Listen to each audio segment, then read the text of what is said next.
Hey, something good finally came out of 2020. A massive jailbreak has just been released, which covers just about every iDevice from the iPhone 6s to the newest 2020 iPad Pro, and all the way from iOS 11 to the newest iOS 13.5. This is an unprecedentedly large jailbreak, and so I'm going to show you how to do it, how to undo it if you decide that it's not really for you, some general maintenance tips, and of course, I'm going to show you the best tweaks that you have to try out to take your iPhone to the next level.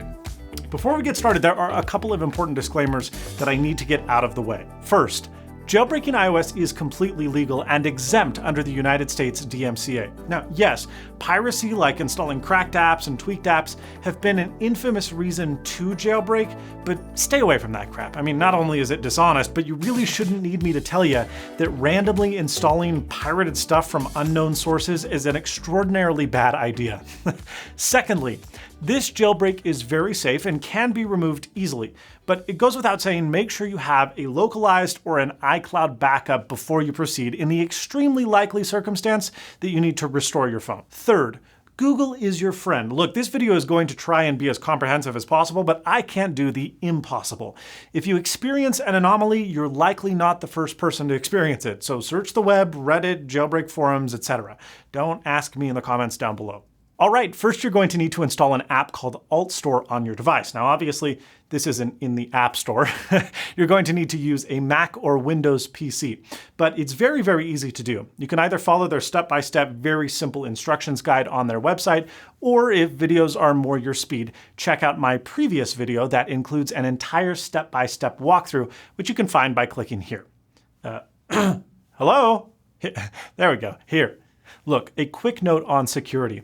AltStore is open source and has been vetted by a lot of reputable programmers as safe.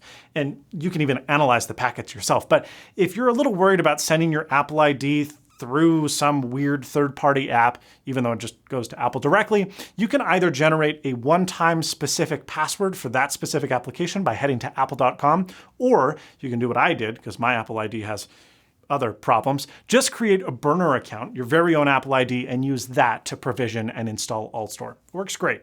Okay, once AltStore is installed, we need to sideload the Uncover Jailbreak app. Now, this can be done by either pressing Open in AltStore on the Uncover website that I've linked down below, or by downloading the IPA file directly in Safari, opening AltStore, navigating to the My Apps tab, and then you got to press the plus button, and then finally select the uncover.ipa from your downloads folder. It's important to know that your alt server on your PC or your Mac must be running for this install to be successful.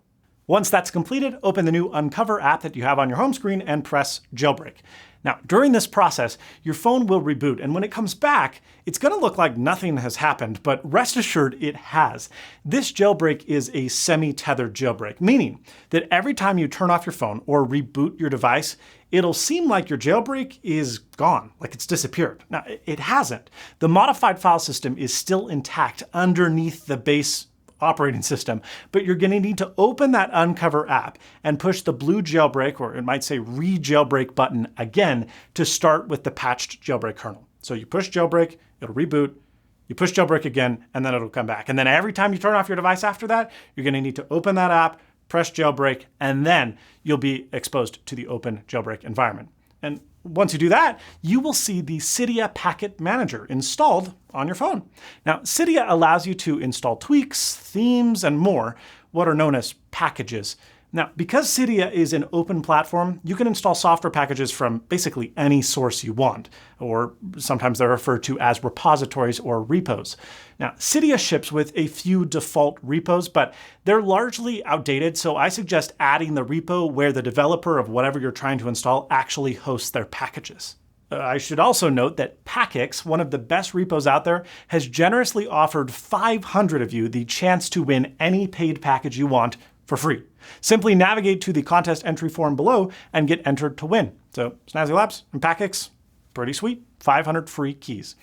All the packages that I'm going to recommend in this video have their sources listed in the video description below, but a great way to find the right repo for the package you want to install if you don't really know where it's from is by using iOSRepoUpdates.com. Now, once you find the source of the repository that you want to add to Cydia, enter Cydia, tap Sources, then Edit, then the Add button, and then type or paste the URL and tap Add Source. Once the source has been added, you can browse through the hosted packages manually, or you can use the search function built into Cydia. Now, the astute among you might have noticed a problem. If we reboot our phone, our jailbroken kernel won't load, which means that Cydia won't open, and none of our tweaks will work. Of course, as I stated earlier, this isn't really a big deal because we can just open the Uncover app, re-jailbreak, and everything will be back to normal. However, and unless you have a $99 per year developer account, the Uncover app and the AltStore app need to be re-signed every 7 days by Apple, otherwise they expire and they will refuse to open. Now, AltServer, the software that we utilized on our computer, is pretty good, and it will try to re-sign these apps as long as you're on the same Wi-Fi network before these apps expire. But what if you're not home when it tries to do that? Or what if you don't want to keep AltServer running on your computer all the time, especially if you're on a Mac and you have to keep the Mail app open at all times? It's not ideal. So I suggest an app called Reprovision, which allows you to sign apps directly on your iDevice. So what you're going to need to do is add the Reprovision source to Cydia that I have listed below, and then install the latest version of Reprovision. Once you open the application, you will log in with the same Apple ID that you used to install AltServer, same password too, obviously, and then hit the second tab on this app, then hit Manage Certificates, and then click Revoke All Certificates. Now you can go back to the main page of this app and you'll be able to renew that 7-day window on both AltStore and Uncover whenever you want. You can even schedule them so that they'll never lapse with notification warnings if they're about to expire. Pretty handy. And that's how you jailbreak. 2 extra tips. Number 1, you can sometimes install by accident a couple of tweaks that kind of clash together.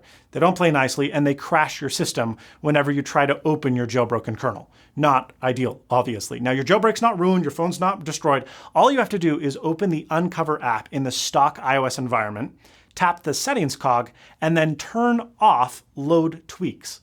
Tap Done, and then tap Re-Jailbreak. What this will do is allow you to boot into the jailbroken kernel with all of your extensions and kind of packages disabled, which will allow you to open Cydia and uninstall whatever package you installed that is screwing stuff up and causing you trouble. Then after that, you just go back into Uncover, turn on Load Tweaks, and then re-jailbreak, and you're set. Number 2, let's say you hate jailbreaking, okay? Simply turn on Restore Root FS and then refresh icon cache to get rid of that Cydia logo, and you're basically done. Everything should be deleted. Once you're booted back into the operating system, you can delete AltStore and then delete Uncover as you would any other app, and there will be no trace that you ever did anything. Awesome. Okay, so now that you know the basics, how to jailbreak, how to add repos and install packages, let's talk about some of the coolest things that you can do with your newly jailbroken device. Many really, really good tweaks are paid, but there are also a lot of excellent tweaks that are absolutely free. I'm going to show you a mix of both. Now, repos for these packages will be listed in the video description below, or of course you can use the website that I referred to earlier. This might be the best $3 I've ever spent in my life, okay? InstaLauncher gives you a little nub, and when you pull it out, you get a row of your recent apps, as well as an alphabetized list of every app on your phone. It is so much faster than Spotlight Search or frantically swiping around your home screen that it's not even funny. Now, it's not admittedly very gorgeous, but who cares? Because this might be the best single tweak that I have ever used. It is a game changer for power users like me, and like you. Snowboard is the successor to the Winterboard theming engine. You can download whatever theme you want, and there are many that are free and many that are paid. You do it from within Cydia, and then once you do that, you navigate to the Snowboard settings screen, and you can install them with one tap. What's cool about Snowboard is you can use multiple icon packs together, and you can even double tap a specific app icon to change its icon independently of the rest of the theme. It is very powerful and very fantastic. I've linked a few of my favorite themes that I've shown in this video down below.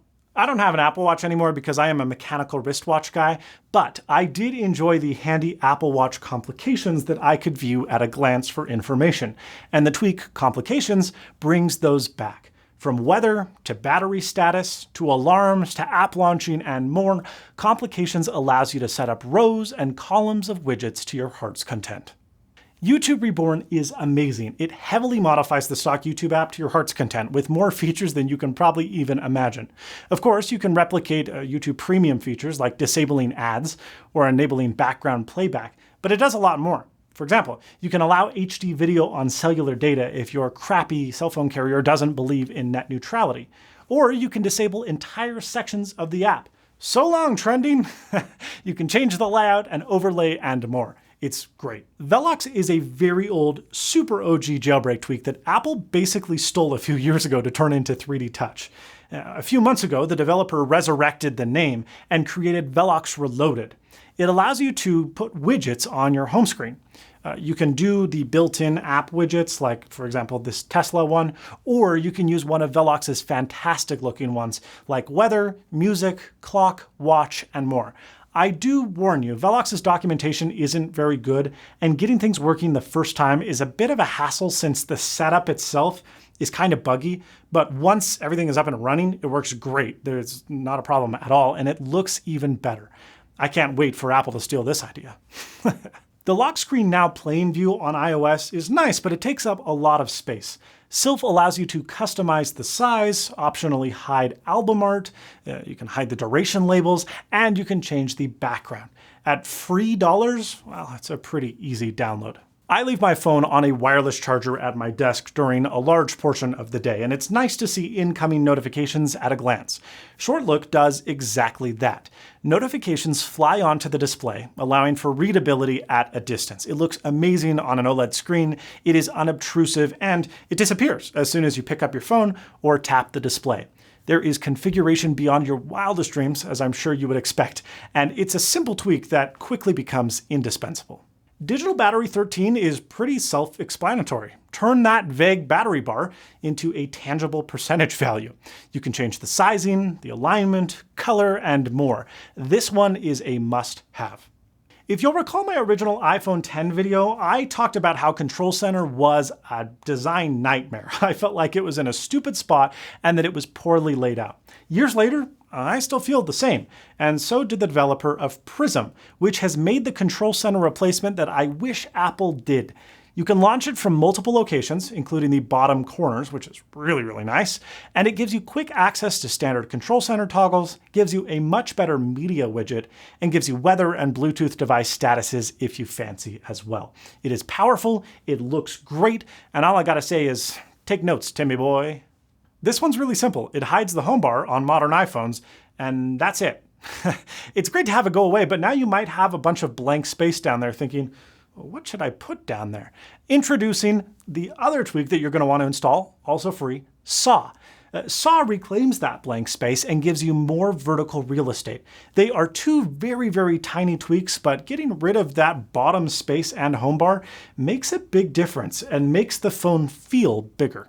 CarrierCrack kind of sounded like a scam until I tried it. It replaces your telecom's carrier firmware and promises boosted signal and speeds thanks to the addition of a bunch of hidden cell features that carriers or Apple have decided to lock out.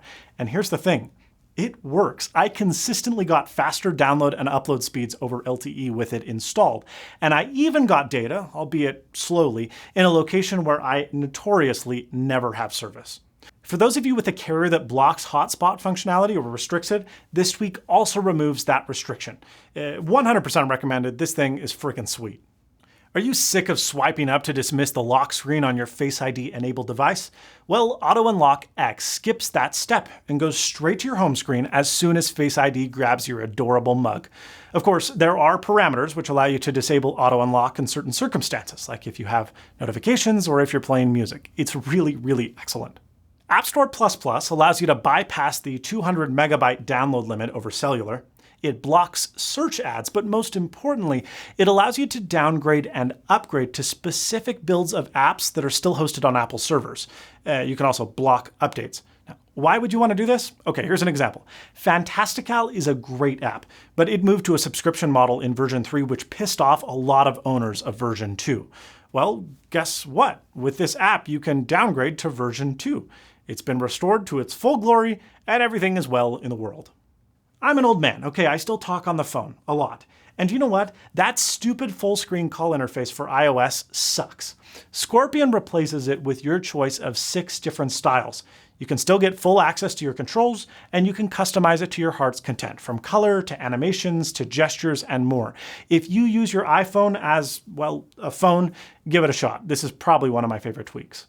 Ever since 3D Touch disappeared, navigating text on iOS just hasn't been as good. Holding the spacebar down on the keyboard and waiting for the cursor selection thing to pop up isn't life or death, but it takes time. SwipeSelection is a crazy old tweak that still works just great. Swipe directly on the keyboard to move the cursor in between characters. You don't have to wait for the spacebar. It's free, it works, and it's, well, great. You know when your head is on your pillow and you try to unlock your phone and Face ID is just being a jerk and refuses to work? IntelligentPass allows you to disable Face ID or Touch ID or even your passcode when it isn't necessary, like when you're on specific Wi-Fi networks or when you're connected to CarPlay or Bluetooth devices and more. This is a really, really powerful one that's super handy when you're at home or at the work or somewhere where you trust the people around you. Speaking of theming, if you're like me and you really need labels underneath your app icons, but you really dig the look of no labels, well, ShyLabels is for you. They disappear until you scroll your finger on the display, and then they pop back into existence to help you find an app, only to disappear yet again. Wake up, okay? This next one is important. Some banking apps like PayPal or some social networks like Snapchat can detect when your device is jailbroken, and they'll either refuse to open or, in the case of Snapchat, they'll temporarily ban you. Using a tweak called Tweak Restrictor, you can disable code injection in these apps, and so they will once again have no idea that you're jailbroken. Flix Ratings really only does one thing, but it does it very, very well. It integrates Rotten Tomatoes reviews into the Netflix app, so you don't have to go through wondering if the movie that Netflix is recommending to you is any good. It's simple, but great. QuickLSWalkscreen allows you to do basically what every Android phone can do, and that is remap the lock screen buttons. Now, if you need more than 2 buttons, you can also stack them. There is a multitude of customization features to make things look good and work just as well. And for $1, well, I think it's worth it. Twitter++ is super powerful, so I can't go into every option, but as a Twitter fanatic, it is amazing. It modifies the stock Twitter app and allows you to do a bunch of stuff that Twitter probably doesn't want you doing, like downloading GIFs, photos, and videos directly from the app, sharing and copying links, changing the default web browser, continuing to see tweets from users that have blocked you, to confirm favoriting a tweet so you don't have a Ted Cruz scenario, and more. Twitter++ is free and it is pretty awesome. I honestly don't know how Apple's standard alarm system can still be so bare bones. Does nobody wake up over there? Snooze, for example, can only be 9 minutes, and there is no way to skip an alarm or set away dates. Well, Sleeper takes care of all of that. Change the snooze time per alarm and give yourself the ability to skip an alarm before you go to bed the night before. You can also choose blackout dates manually or by major US holiday so that 6 a.m. alarm doesn't go off on your day off. Did you forget your Wi-Fi password? Or maybe your friend's Wi-Fi password? Or wait, I know you probably didn't, but maybe you just forgot the Wi-Fi password from the hotel you stayed at 4 years ago.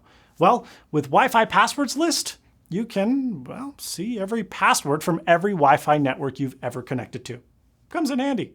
Changing your home screen layout on iOS is nothing new, but Home Plus Pro is dynamic and allows you to see the changes real time.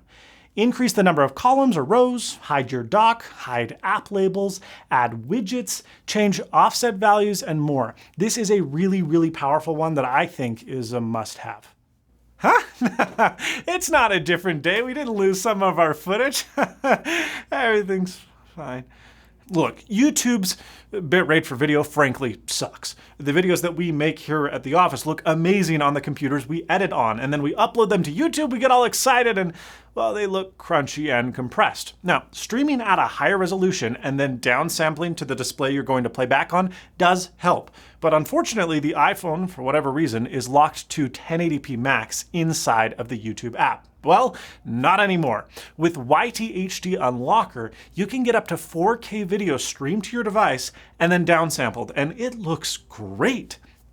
even on a 720p iPhone screen, but it looks especially fantastic on something like an iPad. Now, I should warn you, this isn't working in the latest version of the YouTube app, so you're going to have to download App Store++ and then downgrade the YouTube app to 15.18.4 or earlier, but presumably the developer will fix this in a tweak upgrade soon. Wow. That's it for me. Thank you so much for watching. If you enjoyed this video, please give it a like. If you didn't, that other button seems to work okay too. Don't forget to enter the giveaway that we have linked below, and let me know in the comments below, what tweaks have I missed? What are some of your favorites? Because I know there are so many that I haven't talked about. Thank you so much for watching, and as always, stay snazzy. See you later, folks.